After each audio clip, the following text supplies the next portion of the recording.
बिस्मिल्लाहिर्रहमानिर्रहीम। अस्सलाम वालेकुम। प्रोग्राम लंदन आई में खुश आमदीद। मैं हूँ शिराज खान। आज का प्रोग्राम इस एतबार से निहायत आम है कि हमने आज सियासत पर बात नहीं करनी, हमने कोरोना वायरस और उसके बाद जो हालात पैदा हुए हैं उस पर बात करनी है। और ख़ास करके पाकिस्तान में WHO जो वर्ल्ड हेल्थ ऑर्गेनाइजेशन है वो वार्निंग दे रहा है कि पाकिस्तान में पैंडेमिक अगस्त और जुलाई के महीने में अपनी पीक पे जाएगा और बहुत सारी कैजुअलिटीज होंगे।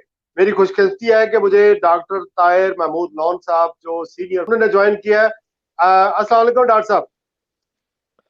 वालेकुम सलाम शिराज साहब, thank you very doctor much. साहब थैंक यू। आपके वक्त का बहुत शुक्रिया। मुझे पता है कि आप लोग 12-12 15-15 घंटे काम कर रहे हैं और NHS पे जो जो एक तरह का बोझ बना है, जो बर्डन आया है, उसको कम करने के लिए आप अपनी खिदमत वो सर अंजाम दे रहे हैं। और इस वक्त हम सब आपके लिए क्लैपिंग करते हैं, आपको खराज तहसीन भी थैंक यू, पेश करते हैं। और खास करके बहुत जो शुक्रिया। Pakistani Kashmiri origin doctor London में है, खास करके ये NHS से मुंसलिक है, वो बहुत अच्छा काम कर रहे हैं। मुझे ज्वाइन किया है डॉक्टर नदीम सजाद राजा साहब ने, जो माइकिस्ट हैं लंदन केंट के इलाके में। अस्सलाम वालेकुम डॉक्टर साहब। वालेकुम सलाम, बहुत शुक्रिया सर। डॉक्टर साहब आप बहुत मसरूफ हैं। आपकी ड्यूटीज ऑब्वियसली, जिस तरह मैं डॉक्टर लॉन साहब को वेलकम कर रहा हूँ इसी तरह आपको भी वेलकम करता हूँ। और आपके टाइम का अपनी जानब से, अपने प्रोग्राम के सुनने वालों देखने वालों की जानब से आपको खुशामदीद कहता हूँ। आप दोनों डॉक्टरों से वन बाय वन अगर सवाल करना चाहूँ, डॉक्टर ताहिर महमूद लॉन साहब, आपने जी सर। 19 मई को मेरे प्रोग्राम लंदन आई में ये वार्निंग दी थी कि पाकिस्तान में जुलाई और जून के महीने में बहुत ज्यादा कैजुअलिटीज होंगी। अब ये आपको उस वक्त किस बुनियाद पर आपने ये कहा था? आप जबकि WHO और इंपीरियल कॉलेज ऑफ लंदन ने भी इसी तरह की एक रिपोर्ट शाया किया जिसमें खदशा जाहिर किया है कि जो आपने जिसकी पेशन गोई की थी या वार्निंग दी थी 19 मई को मेरे इसी प्रोग्राम में कि इस तरह की कैजुअलिटीज होंगी, और ये आपने किस बुनियाद पर उस वक्त ये वार्निंग जारी की थी? आपको कैसे पता चल गया था in advance? Thank you Siraj साहब, माशाल्लाह आपका प्रोग्राम की आपको सारा याद अपना प्रोग्राम, और आपको ये भी पता है कि हमने कब कौन सी डेट पे क्या बात डिस्कस की थी। इसमें मेरे पास जो इंफॉर्मेशन थी वो बीइंग पाकिस्तानी डॉक्टर्स, क्योंकि मैं पढ़ा लिखा पाकिस्तान से हूँ, ट्रेनिंग भी तकरीबन शुरू से पाकिस्तान में थी। और पाकिस्तान के जो मेरे दोस्त हैं पाकिस्तान में, डॉक्टर्स और फैमिली मेम्बर्स हैं या और लोग हैं जिनके साथ मेरी रब्ता रहता है इलाज मालजे के सिलसिले में, वो जिस तरह के सरकमस्टांसिस क्रिएट हो रहे थे और जिस तरह वो ग्रो अप हो रहा था वायरस, उस वजह से मेरा अंदाजा था कि ये जून जुलाई के एंड पे जाके पाकिस्तान में बहुत ज़्यादा कोरोना वायरस बहुत फैलेगा। इसका मतलब है कि वहाँ पे जुलाई के अंदर में मेरा ख्याल था कि वहाँ पे पीक होगी। और उसमें एक ये भी था कि चूंकि हमारी जो पीक थी, ये आपको याद होगा कि मार्च के मिड के एंड पे यूके में स्टार्ट हुई थी पीक। वैसे यूके में मार्च में 1 लाख के करीब मरीज थे, लेकिन इसकी पीक जब स्टार्ट हुई थी वो मार्च के एंड पे थी, जिस वक्त लॉकडाउन हमने स्टार्ट किया था।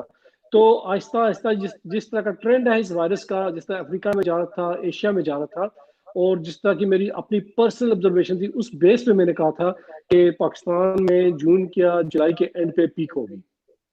आप ये कह रहे हैं कि आपकी मालूमात हमारी तरह खबरें सुनकर आपने एनालाइज नहीं किया था, या खबरों में जो जो रश था उसको देखकर आपने नहीं किया, एनालाइज किया था या वार्निंग जारी की थी? आपने आपके कॉन्टेक्ट थे पाकिस्तान में डॉक्टरों के साथ, और जो दीगर जो लोग हैं जो इस तरह की वार्निंग जारी करते हैं, उस बुनियाद पर आपने ये उस वक्त वार्निंग जी, जारी की? आप कह सकते हैं कि ये एनेक्डोटल ऑब्जर्वेशनल स्टडी थी, जिसकी बेस था मेरा पर्सनल एक्सपीरियंस, और जिस तरह के सर्कमस्टांसेस ग्रो अप हो रहे थे, उस वजह से मैंने कहा था कि चांस है कि पाकिस्तान में जुलाई में पाकिस्तान में पीक होगी। जी अच्छा, लेकिन आप डॉक्टर साहब ये फरमाइए कि ये जो अगस्त का महीना है, ये जो खास करके ये जो WHO और इंपीरियल कॉलेज की जो रिपोर्ट अभी शाया हुई है एज वी आर स्पीकिंग, तो ये क्या कह रहे हैं? ये इसमें बिलीव करना चाहिए? और इसकी जो मैं आपको अगर इसके कंटेंट्स पूछ सकूं इस रिपोर्ट के, या इंपीरियल कॉलेज की जो रिपोर्ट आई है, वो उसको कितना सीरियसली लेना चाहिए, उस पर कितना सीरियसली बिलीव करना चाहिए? आपने उसको स्टडी किया होगा, हमें जरा समझाने की कोशिश कीजिए। वो बड़ी वार्निंग है एक तरह के पाकिस्तान के अवाम के लिए और पाकिस्तान की गवर्नमेंट के लिए। वो तकरीबन दुनिया के हर मुल्क में उन्होंने बताया था कि क्या सिचुएशन है। तो पाकिस्तान के कॉन्टेक्स्ट में हम बात कर रहे हैं, तो उन्होंने पाकिस्तान के बताया था कि पाकिस्तान में बहुत ज़्यादा अमवात होंगी, जितनी लोग एक्सपेक्ट कर रहे हैं उससे ज़्यादा अमवात होंगी। और वो एक्सपेक्ट कर रहे हैं कि ये डेथ टोल पाकिस्तान में वो ही ख़राब होगा। और वो बता रहे थे जिस तरह का ट्रेंड जा रहा है, उन्होंने ये फोरकास्ट किया, प्रिडिक्ट किया है कि अगस्त में जाके पाकिस्तान टॉप पे होगा। तो अभी पाकिस्तान तकरीबन अमेरिका और यूरोप के बाद पाकिस्तान में डेथ रेट जो है वो काफ़ी खतरनाक हद तक तजावज़ कर गया है। तो उनके पास जो रिपोर्टें आ रही हैं उनकी, लेकिन अनफॉर्चुनेट ये है कि पाकिस्तान की एक्चुअल सूरत हाल को आपको कभी भी मिल ही नहीं सकती। पाकिस्तान के जो स्टैटिस्टिक्स आपको कभी भी एक्चुअल स्टैटिस्टिक्स मिल ही नहीं सकते, ठीक है। तो लेकिन फिर भी जिस तरह के हालात हो रहे हैं, जिस तरह की उनकी फाइंडिंग्स है, उस लिहाज से ये है कि पाकिस्तान में अगस्त में सूरत हाल बहुत ही ख़राब होगी। अब अभी पाकिस्तान अगर आप देखें, अगर आपके कॉन्टेक्ट से, तो अभी भी पाकिस्तान में स्पेशली मेजर सिटी जो है वो बहुत बुरी तरह अफेक्टेड है। वेंटिलेशन शॉर्टेज हो गई है और मरीज जो बीमार हो रहे हैं बहुत ज़्यादा हो रहे हैं। लोग घरों में मर रहे हैं, या लोग हॉस्पिटल में जा नहीं सकते, अफोर्ड नहीं कर सकते, जगह नहीं है। तो इस वजह से तो ये बड़ी स्ट्राइकिंग किस्म की अलार्मिंग साइंस है और अलार्मिंग वार्निंग है पाकिस्तान के लिए और पाकिस्तान के हुक्काम के लिए कि जिस तरह की रिपोर्ट शायद हुई है। मेरा ख्याल अच्छा है डॉक्टर साहब, WHO ने ठीक भी। है, ठीक है, ठीक है, आप के पास वापस आऊंगा, लेकिन मैंने ये आपसे सवाल पूछना है कि इस सिचुएशन में हमें क्या करना चाहिए, और फिर पाकिस्तान का जो जो हुकूमत है उसको क्या करना चाहिए, अवाम को क्या करना चाहिए, इस हवाले से आप क्या अपनी जो है वो एडवाइस करेंगे हमें। लेकिन let me bring in doctor Sajjad Nadeem Raja sahab. अगर मैं आपसे ये पूछ सकूं कि आपका ब्रीफ इंट्रोडक्शन है क्या, और ये माइक्रोबायोलॉजिस्ट जो होते हैं ये क्या करते हैं? माइक्रोबायोलॉजिस्ट जो यहाँ पर यूनाइटेड किंगडम में, असल में माइक्रोबायोलॉजिस्ट जो है ना वो हर किस्म की इन्फेक्शन ट्रीट करते हैं। ठीक है जी। आप इनको बग डॉक्टर भी कह सकते हैं कि हम जो बैक्टीरिया की इन्फेक्शन होती है उसको भी ट्रीट करते हैं, जो इन्फेक्शन वायरस की वजह से होती है उसको भी ट्रीट करते हैं, जो उसके बाद जो प्रोटोजोआ या फंगस की वजह से, और हम इनको प्रिवेंट भी करते हैं। यानी कि हम पूरी वो एक मैनेजमेंट प्लान जो होता है कि उसमें उसको ट्रीट भी करना है, उसको प्रिवेंट भी करना है, और उसकी जो मजीद जो दूसरे लोगों को ताकि वो मुंतकिल ना हो सके। मैं सीनियर कंसल्टेंट माइक्रोबायोलॉजिस्ट हूँ, और आजकल मैं अपनी सर्विसेज जो है वो south and university hospital, south south, and university hospital जो है वो एसेक्स में है। ठीक। अच्छा, ये आप बता रहे हैं कि आप वायरस को ट्रीट करते हैं, तो हमारे जो पाकिस्तान में, मुझे पता है कि यूके में आप ट्रीट नहीं कर रहे हैं इसका, चूंकि इसकी वैक्सीन ही नहीं है, इस वायरस को ना किसी ने देखा है, सब कुछ नया है, इस पर टेस्टिंग जारी है। ये जो वैक्सीन है जिसकी हम शनीद सुन रहे थे और गवर्नमेंट ने बड़े अपने वसाइल इसके अंदर झोंके हैं, ये कब तक तैयार हो जाएगा? ऑक्सफोर्ड में सुना है कि तैयारी इसकी कहीं जारी थी। जो दुनिया में इस वक्त 150 ग्रुप काम कर रहे हैं वैक्सीन के ऊपर मुख्तलिफ मुल्कों में। ठीक यूनाइटेड है। किंगडम में एक एक ग्रुप जो ऑक्सफोर्ड बेस्ड ग्रुप है, वो जो उन्होंने पहला तजर्बा किया है जानवरों के ऊपर, वो उनका हौसला अफजा तजर्बा रहा है। फिर उसके बाद इंसानों पर पहला, उसमें 3 फेजेस होती हैं। तो जो पहला मरहला है वो भी बहुत कामयाब रहा है, अब दूसरे मरहले में पहुंच गई। तो इसके जो अभी तक रिजल्ट आ रहे हैं वो हौसला अफजा हैं, और जो रिसर्चर हैं जो इसके ऊपर काम कर रहे हैं वो लोग भी काफी पुरुमीद है। वो कहते हैं 80% इम्कान है कि ये वैक्सीन वो कारामद होगी, और कोरोना वायरस इन्फेक्शन को, जिसको सार्स कोविड-19 भी कहते हैं, उसको रोकने में काफी मददगार साबित होगा। और उन्होंने एक जो है फार्मास्यूटिकल कंपनी, जो दवाइयां बनाने वाली कंपनी है, उसके साथ उन्होंने मुआहदा भी कर लिया है, गवर्नमेंट उसको फंडिंग भी कर रही है। 2 और ग्रुप अमेरिका में हैं, तो वो भी जो है पहला फेज उन्होंने बड़ी अच्छी तरह मुकम्मल करके अब दूसरे में चले गए हैं। जो इस फील्ड में जो एक्सपर्ट हैं उन लोगों की राय ये है, क्योंकि जो तीसरा फेज होता है वो उसमें बहुत ज्यादा लोगों को जो है वो रिक्रूट किया जाता है, फिर उनका वो डाटा इकट्ठा किया जाता है, स्टडी किया जाता है, फिर देखा वो जो ग्रुप होते हैं वो देखते हैं कि ये वैक्सीन जो है इसमें वो कुव्वत मुदाफ़ियत कितनी वो इंसानों में बना रही है और वो कितनी ज्यादा कारामद होगी और मुअस्सर होगी।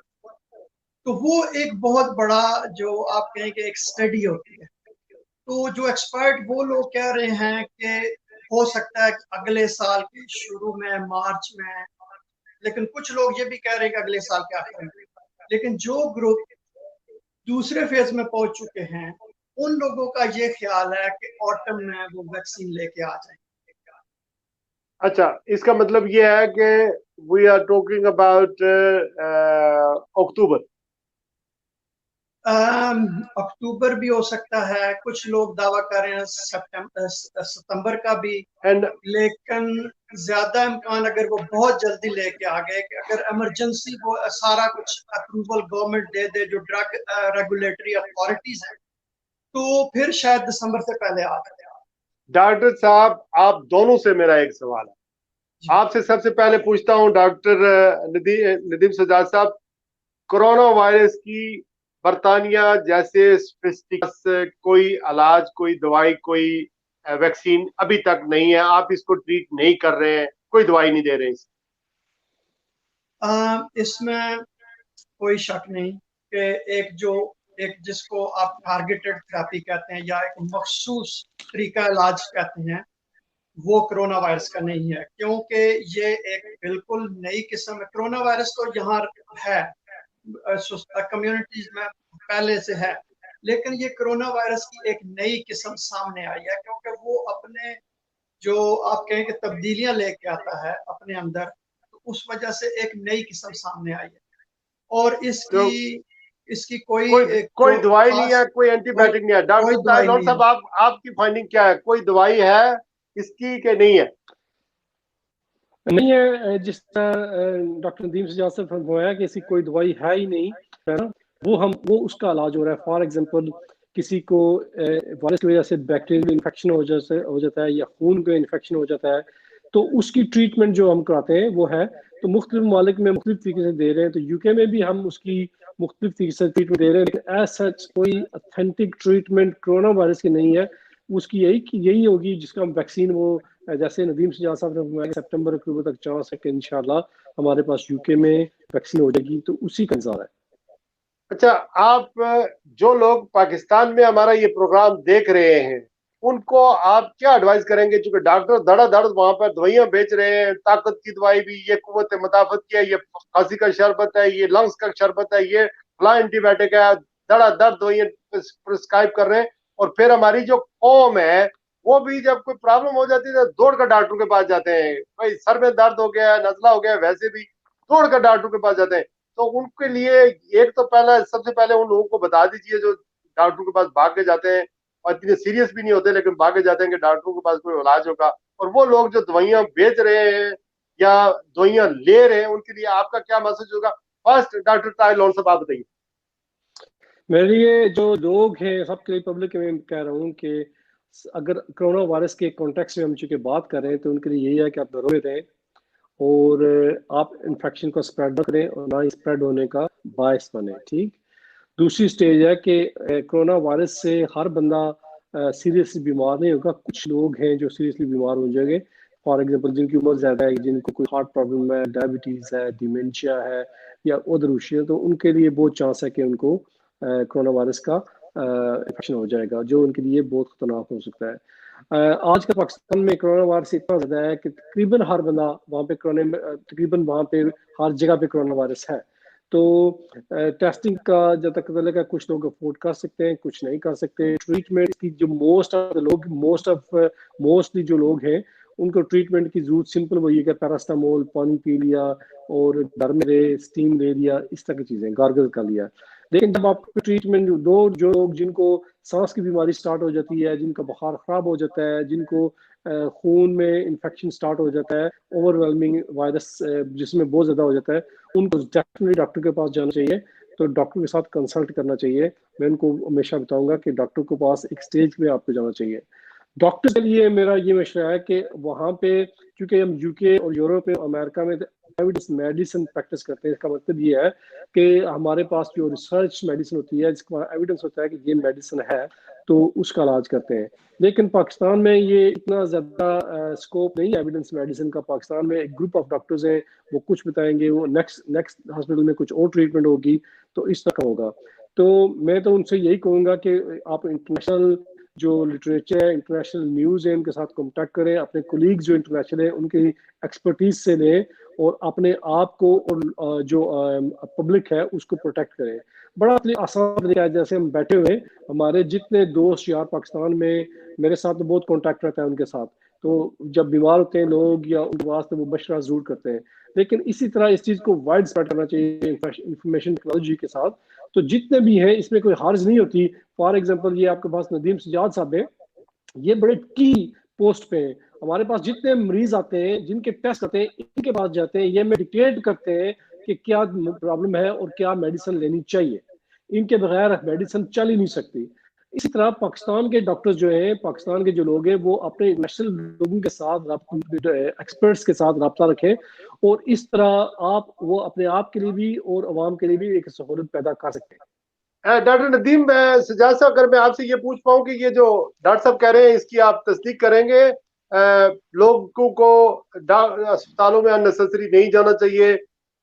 कोविड-19 अगर या कोरोना वायरस का आप शिकार हैं या आपको मर्ज लाक है, वेट एंड सी। और फिर इन्होंने ये भी कहा है कि कोरोना वायरस की कोई दवा नहीं है, सिर्फ उससे रिलेटेड जो आपका अगर इन्फेक्शन हो जाते हैं, प्रॉब्लम्स होती हैं, उसकी हम ट्रीट करते हैं। कोरोना वायरस चूंकि नया वायरस है, इसकी वैक्सीन कोई नहीं है, दवाई नहीं है, तो जो बेच रहे हैं दवाइयां वो मुनाफाखोरी कर रहे हैं, वो खामखा मिसलीड कर रहे हैं, उसके साइड इफेक्ट भी हो सकते हैं। डॉक्टर ताहिर साहब ने बड़े जो है एक मुदल्लल इन्होंने तरीके से और बिल्कुल साफ साफ बताया है कि लोगों को किन बातों पर अमल करना चाहिए। तो मैं उसमें कुछ इजाफा करना चाहता हूँ कि वो जो है, जो लोग हैं वो इस तरह करें कि जो मुतासर हो गए हैं वो इन सारी बातों पर अमल करें, और जब उनको कोई ज़रूरत हो डॉक्टर के साथ कंसल्टेशन की, तो वो अपने डॉक्टर के साथ फ़ोन पर बात कर सकते हैं, वीडियो कॉल कर सकते हैं और कंसल्टेशन कर सकते हैं, और डॉक्टर की हदायत पर अमल करें। और जब वो ये महसूस करें कि अब उनको हॉस्पिटल जाना चाहिए, उस वक़्त वो हॉस्पिटल जाएँ। उससे पहले गैर ज़रूरी तौर पे, क्योंकि इस तरह ये होता है कि वो और लोगों को भी मुंतकिल कर सकते हैं वायरस। तो उस अच्छा वक़्त डॉक्टर ज़रूर साहब, कोरोना वायरस के पाकिस्तान में जो हालात बनने जा रहे हैं, अगस्त का महीना पीक बताया जा रहा है, इसकी पीक स्टार्ट हो जाएगी। आप की इस बारे में क्या मालूमात है और किस तरह के खदशात का आप आज़ार करेंगे? वहाँ पे सूरत हाल जो है वो बहुत दिगरगूं सूरत हाल है। वहाँ पे जो हेल्थ सिस्टम है वो इसके साथ बिल्कुल जो है वो पेशेंट्स नहीं ले सकेगा, उनको दवाइयाँ और ट्रीटमेंट नहीं दे सकेगा, क्योंकि वहाँ इतने सहूलियात नहीं है पाकिस्तान में, और मरीजों की तादाद बहुत ज्यादा होगी, ना वहाँ पर बेड्स होंगे ना बिस्तर्स होंगे। आप देखें जो तरक्की याफ्ता मुल्क है उनको भी लॉकडाउन करना पड़ा ताकि जो इन्फेक्शन रेट है वो स्लो हो जाए, और ताकि वो अपने मरीजों को जो है वो एक मुनासिब तरीके से उनका इलाज कर सके। पाकिस्तान में हर चीज, जिस तरह डॉक्टर ताहिर साहब ने कहा है, बहुत ज्यादा रिपोर्टिंग बहुत कम होती है। एक तो वहाँ पे टेस्ट बहुत कम हो रहे हैं, दूसरी बात यह है कि वहाँ पे जो सबसे एक बड़ी बात, जो क्योंकि मेरा फर्स्ट हैंड एक्सपीरियंस है डॉक्टर ताहिर साहब की तरह, लोगों से डायरेक्ट कांटेक्ट है, वहाँ एक ये स्टिग्मा बन गया है कि लोग अब जो है वो डरते हैं, वो टेस्ट नहीं करवाते, और वो बताते नहीं है कि उनको कोरोना हो गया है। वो डरते इस वजह से हैं, एक तो हुकूमत जो है वो उनको आइसोलेट कर देगी, उनके एरिया को सील कर देगी, और जो एक और बात है कि वो माशरती तौर पर भी वो ये इस तरह महसूस करती, लोग हमें क्या कहेंगे जी, देखो इनको कोरोना हो गया। फिर वो ये भी चाहते हैं कि वो जनाजे भी पढ़े लोगों को, इसलिए वो एक जो है ना मुतबादल वजह ढूंढते हैं।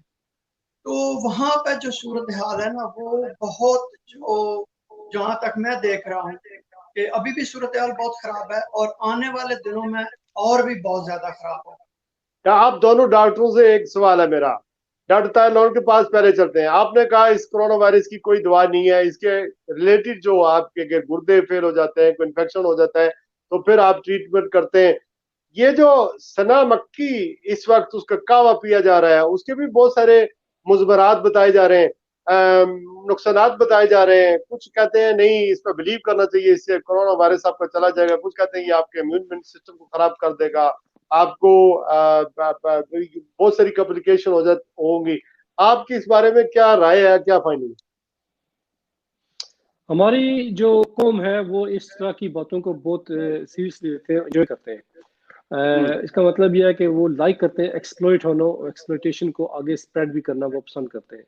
सना मक्की बेसिकली उसमें सेना है, जो पेचेस की टैबलेट्स हैं, जो पेचेस की दवाई है, ठीक है, ठीक वो उस प्लांट से ली हुई है। कोई भी एविडेंस नहीं है। अगर सेना में इतनी होती तो हम अभी दुकानें अपने हॉस्पिटल्स बंद करके सेना की बोरियां रख के बेच रहे होते। लोगों की तो जान इसमें कोई भी जाते हैं। एविडेंस नहीं है। जी जी, इसमें कोई अच्छा, evidence इसके नहीं है। अलावा जो लोग और बहुत सारे हर्ब बता रहे हैं कि ये इस्तेमाल करो तो ठीक हो जाओ, इसका मतलब ये आप कह रहे हैं कि ये सिर्फ एक पेचेस यानी कि जो है उसके इलाज के लिए है, और इस ये आपका ये जो तो टैबलेट्स सिस्टम मिल है जाती हैं, पेट। ये टैबलेट्स जी मिल जाती हैं, ये फार्मेसी से टैबलेट्स मिल जाती हैं पेचेस की, तो वही है। जी इसमें तो कोई एविडेंस नहीं है कि पेचेस करने से बंदे को ठीक हो जाता है। बल्कि इससे हमारे पास मरीज बहुत जाते थे जो सना मक्की की कॉम्प्लिकेशन के साथ डिहाइड्रेशन हो जाती है, कोलैप्स हो जाते हैं, और तकरीबन उनको हॉस्पिटल में दाखिल करना पड़ता है, डिप्स लगानी पड़ती हैं। तो आपके आपके बेचने वालों को तो आपके पता नहीं पास होता। ऐसे ऐसे कोई मरीज आए हैं जो सना मक्की के कावा पीने से? बेशुमार बेशुमार अच्छा, बेशुमार लोग आते हैं जो और बीमार हुए, कॉम्प्लिकेशन क्या सीरियसली हुई? बीमार है, डिहाइड्रेशन हो गया। वो अच्छा डिहाइड्रेशन होगी, उनकी कॉम्प्लिकेशन है, हाँ जी, पेट में दर्द हो गया, पेट में बोल हो गया, डिहाइड्रेशन होगी, कोलैप्स हो गए, ठीक है। गलत दवाइयां खाने करने से, अगर किसी को डायबिटीज थी, किडनी की प्रॉब्लम थी, तो वो कंडीशन और वर्स हो गई, पानी बॉडी से बहुत ज्यादा खारिज हो गया। तो फिर वो आके बताते हैं कि हमने सना मक्की का लिया था, पाउडर लिया है, और ये प्लांट्स लिया है, और चाय पीते रहे। तो ये गुफ्तगू इसी तरह के नाजरीन, बाकी ये जो चीजें। गुफ्तगू आप गुफ्तगू से बात फरमा रहे हैं सीनियर फिजिशियन जीपी यहाँ पर लंदन के नवाई टाउन लुटन में है, जो अपनी सर्जरी चलाते हैं। ये कह रहे हैं कि सना मक्की का कावा पीने से लोग इनके पास जिनको कॉम्प्लिकेशन हुई है, यहाँ पर लोग धड़ाधड़ दूसरों को तलकीन कर रहे हैं कि सना मक्की का कावा पीने से आपके जो है कोरोना क्लियर हो जाएगा, आप ठीक हो जाएंगे। लेकिन डॉक्टर ये एविडेंस दे रहे हैं कि यहाँ पर किसी किस्म की जो है बल्कि इससे कॉम्प्लिकेशन बढ़ रही है, और ये सिर्फ आप लूज मोशन के लिए आपको चाहिए, और उसके बाद जो है वो लोग कोलैप्स हो गए। डॉक्टर नदीम सजाद साहब, डॉक्टर ताहिर लोन ने बहुत बड़ी खबर अभी दी है, आप इसको क्या तस्दीक करते हैं? आपके पास भी कोई ऐसे मरीज आए, आपको भी कोई एविडेंस मिली है या नहीं? देखें जी, बात यह है कि मैं तो एक बड़े हॉस्पिटल में काम करता हूँ और वही लोग जो हॉस्पिटल में आते हैं तो उन्हीं को देखते हैं हम लोग। लेकिन जो डॉक्टर ताहिर साहब का है, ये इनका तो सब बंदे जीपी के पास जाते हैं, इनका इनका इनका ज्यादा तजर्बा है और इनकी बात ज्यादा आप ये कहें कि ऑथेंटिक है।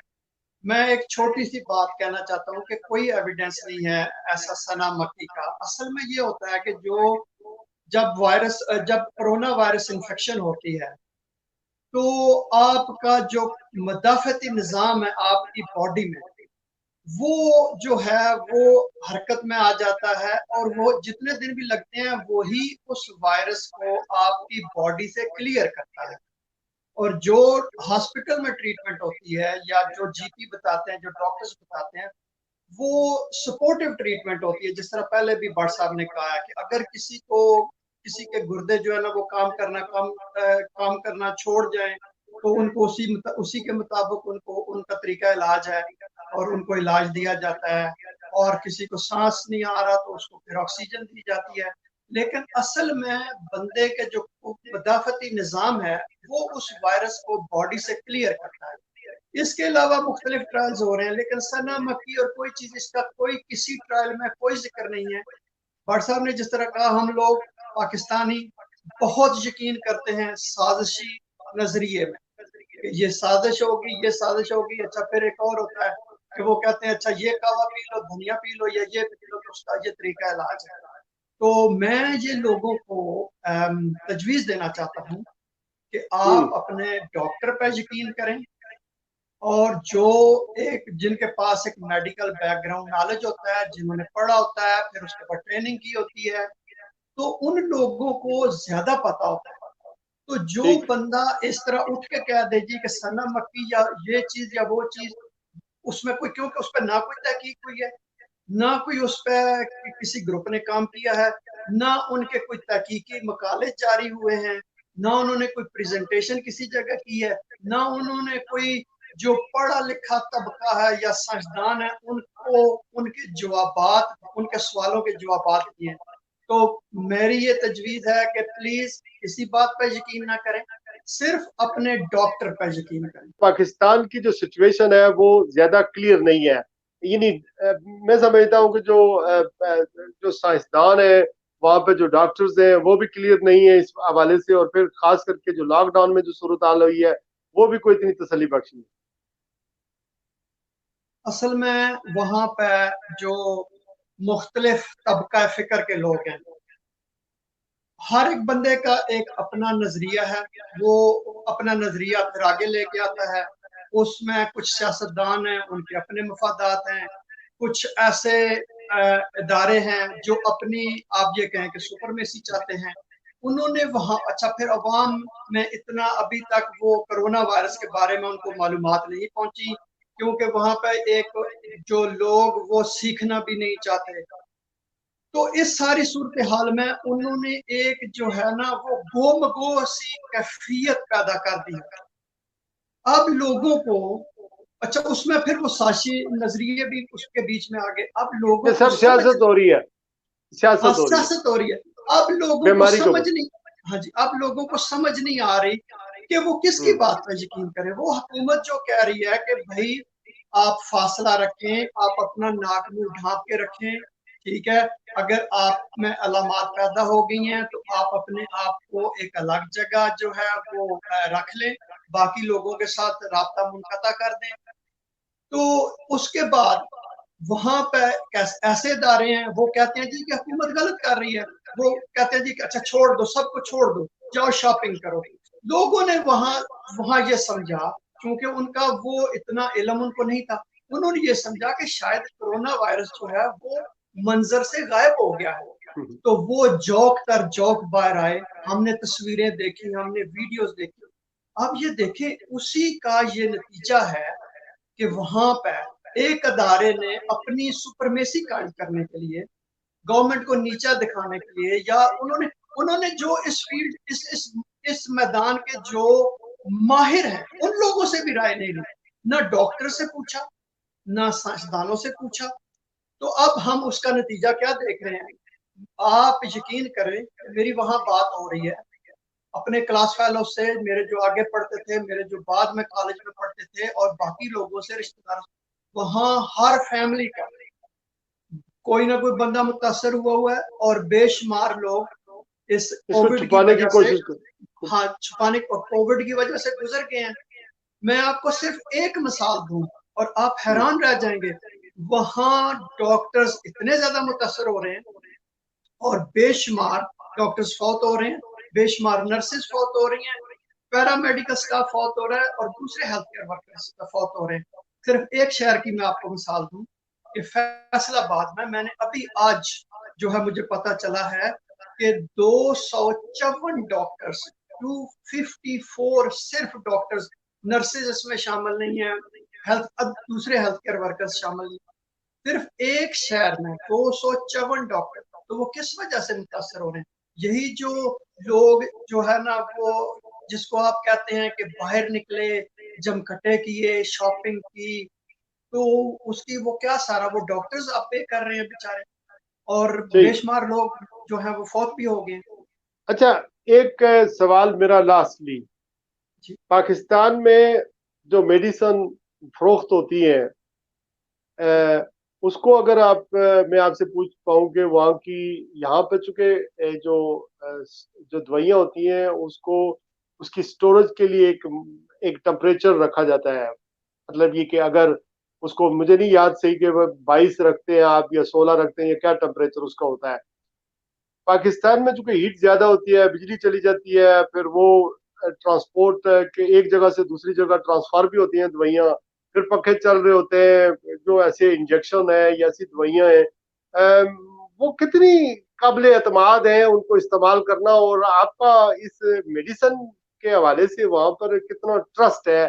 चूंकि जिसके पास भी देखें 10-10 20-20 दवाइयाँ खा रहा होता है डॉक्टरों की, और डॉक्टर भी बेचे चले जा रहे हैं जो फार्मिस्ट हैं। तो आप इस हवाले से क्या कहेंगे? जहां तक मुझे काफी अरसा हो गया पाकिस्तान में, मेरा अब वो आप कहेंगे तजुर्बा नहीं है, लेकिन जो मैंने पहले देखा था जब मैं वहाँ काम करता था, तो उस वक्त वो चेन होती है, अगर वो दवाई उन्होंने रखनी है, मसलन आप ये कहें कि 0 दर्जा हरारत पे या 4 दर्जा हरारत पे, तो वो या मनफी पे, तो वो एक चेन होती थी, तो वो उसको मेंटेन करते थे। ठीक है ना जी, वो मैंने देखा है। फिर मैंने ये भी वहां देखा था कि जो केमिस्ट शॉप्स होती हैं, जो दुकानें होती हैं दवाइयों की, वहां भी उन्होंने उनको सर्टेन टेम्परेचर पर रखा होता था। और मैंने अस्पतालों में भी देखा, और तो वहां तो वो मेंटेन करते थे उसको। ठीक है ना जी, ताकि उसकी पोटेंसी कायम रहे, और वो जो मेडिसिन है वो करामद रहे, या अगर वो वैक्सीन है या वो भी करामद रहे। लेकिन अब सूरत हाल का मुझे अंदाजा नहीं है। जब लोग अपने घरों में लेके जाते हैं, हॉस्पिटल में तो ठीक होता था, जब लोग घरों में लेके जाते हैं तो उम्मीद है कि वो भी जो है हदायत का अमल करते होंगे, क्योंकि उसके ऊपर लिखा होता है, जो भी उसकी पैकिंग होती है दवाई की, कि इसको इतने दर्जा हरारत पर रखें। लेकिन रूम टेम्परेचर से उसको ज्यादा नहीं होना चाहिए, फिर वो ज़ाहिर है उसका असर जो है ना वो खत्म हो जाता है। खत्म हो जाता है या उसके अपोजिट हो जाता है, वो रिएक्ट भी करता है? रिएक्ट तो मेरा तो नहीं ख्याल कि वो रिएक्ट करता है। अगर वो एक्सपायर, अगर उसका उसका रूम टेम्परेचर नहीं है, 40 की डिग्री पर सन जा रहा है, सुजुकी में दवाइयाँ जो है वो लोड करके लोग मनसारा अहमदाबाद में लेके जा रहे हैं, तो टेम्परेचर बहुत ज्यादा गर्म है, या बिजली चली जाती है, 2-2 दिन तक बिजली नहीं आती, वो तो दवाइयाँ तो एक्सपायर हो जाती है ना, तो वो तो फिर रिएक्शन करेंगी। जो दवाई का असर, आप ये कहें कि उसका असर जी खत्म हो जाता नाजरीन, यही था हमारा है। आज का प्रोग्राम। डॉक्टर ताहिर लोन साहब और डॉक्टर नदीम सजाद राजा साहब, जो सीनियर माइक्रोबायोलॉजिस्ट हैं लंदन के एक अस्पताल में, और इन्होंने मेरे इस प्रोग्राम के लिए वक्त निकाला। ये मुल्क को कैम कौम और खिदमत, इंसानियत की खिदमत के जज्बे के तहत ये प्रोग्राम पेश किया गया। अपना और अपने गिरद नवाब के लोगों का ख्याल रखिएगा। अपने मेजबान शिराज खान को इजाजत दीजिए। अस्सलाम वालेकुम वरहमतुल्लाहि वबरकातुहू।